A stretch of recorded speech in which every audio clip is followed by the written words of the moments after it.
Hey, what's up? Hello, everyone. Welcome into Fantasy Filmball, the show where we turn movies into sports and sports into something we don't talk about here. My name is Matt. My name is Dyl, and today we are talking about another banger animated movie for 2023. I feel like almost everyone that comes out is exceptional. I think the best place to start is what is our connections with these turtles, because I was raised by a turtle head who was my dad. He was obsessed with the mutants, and I was cheesing cheek to cheek throughout this movie with all the little references to the shows, other movies, and just, I guess, all turtle media as a whole. And I thought the film did a great job of grasping not just what the Ninja Turtle brand is, but really elevating it for a new generation. So I guess, Matt, what is your connection to like all the turtles? None. I have no TMNT connections. I know nothing about it. I saw the show a couple of times when I was a kid. I don't think I've seen any of the other movies at all. I've always, known about them, but the basics. I know that they say cowabunga. I know their names. I know the colors of the headbands. I never really got too deep into it. I've always found this idea to be very funny, and yeah, it's a cool brand. It's so fun to have something that's such a phenomenon be so weird. It's such a strange concept that somehow just really caught on. I just loved this movie, dude, and maybe I'll become a turtle head because of this, because it was such a goddamn blast. Because your knowledge of the turtles was basically zero, like you said. Zero. What were you really expecting coming into this?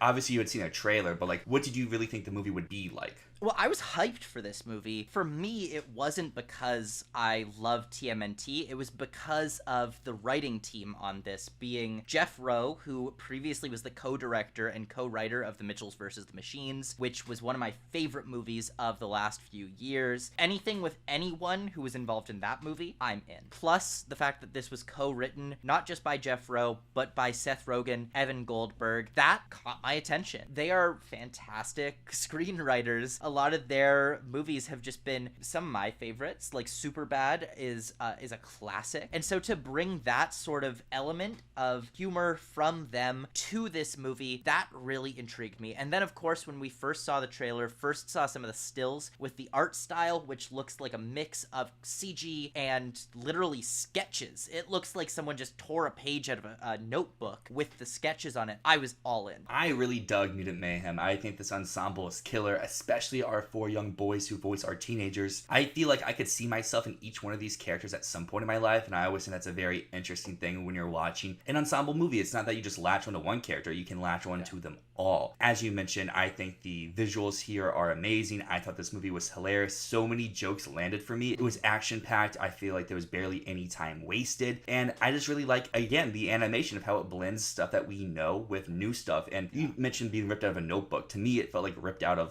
newspaper comic strips. The reason I said notebook, there's such a sketched quality. I wasn't thinking of cartoons. What I was really seeing there, especially if you look in the background in any scene, the moon looks like it's pencil sketched. And it looks like they're taking these 2D elements and layering them into the background of a 3D animation. There's one moment in the movie, I forget what the scene is, and it switches to this animation style that's literally hand-drawn with crayons. And it totally looks like it's someone doodling on the side of a textbook that they were given for class. And it's so fitting for a movie about teenagers and about kids who just want to be kids. Some things that really stood out to me here: the action is spectacular. That animation style just blends so well with fast-paced movements. And like you said, the characters are relatable. They feel like kids. I will say not all the jokes landed for me, specifically because the kids are very clearly based on kids, and some of the humor in it really felt like adults writing the script are trying to take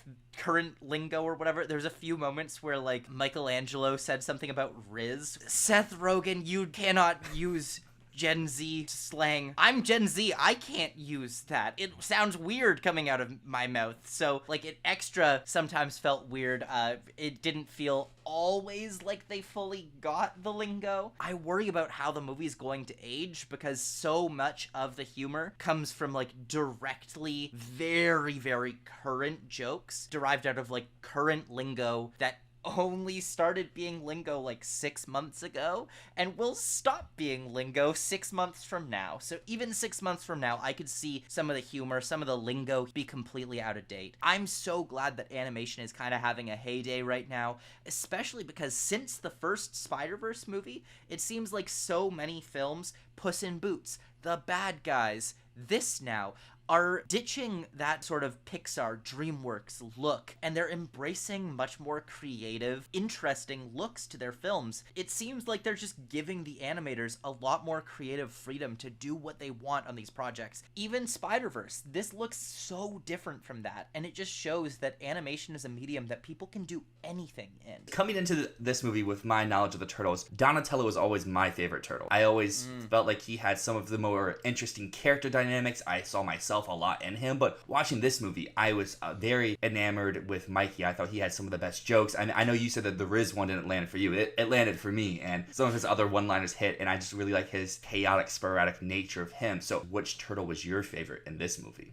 Oh, it's tough because I'm having a hard time associating the names with the turtles. I know Leonardo's the leader. He's the protagonist, Blue. Right? Then Mikey's orange. Yep. And then is Donatello glasses?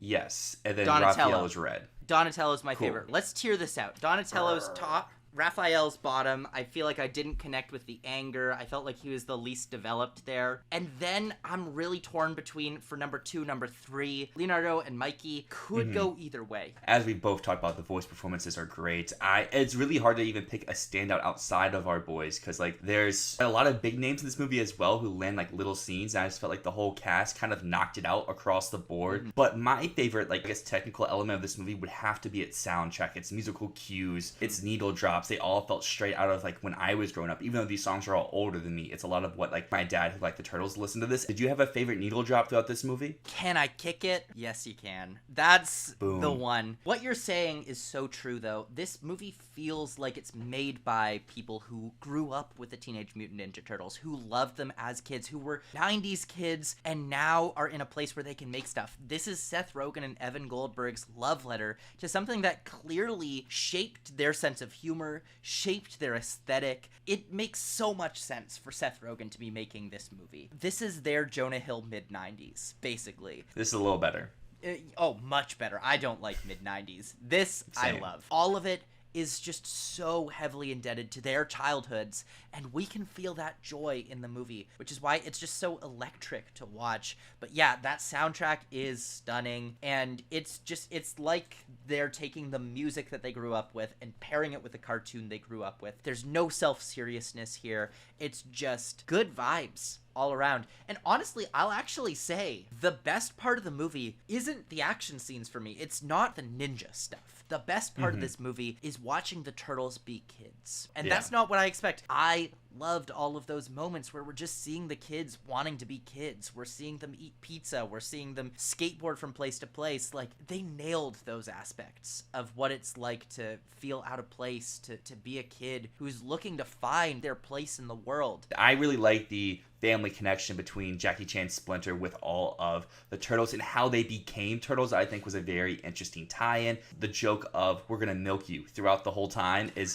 like hint at, and then it actually comes through at the end. And I feel like that's one of the stronger jokes in the movie as well, because like they kept pushing at first, like, okay, you're gonna push and anything's actually gonna happen, and then when it happens, and his reaction is like, wait, they did what? It was like, I think, just perfect placement. I loved that scene where he saves them from the milking machine, and they're trying to hide the fact that the machine clearly says milking machine on it. I thought all the stuff with Superfly was really compelling. I'm not sure if I loved how it was resolved, I'm gonna be honest. The way that the turtles came into the warehouse and were like, all of you mutants, you don't want to do this. And they were like, huh, you're right, we don't want to do this. I felt that was maybe a little bit of a cop-out, but I loved all of those characters. And Superfly, I thought, was a very good villain. The kaiju stuff with him at the end was great. I know I talked about how all the musical cues were great throughout.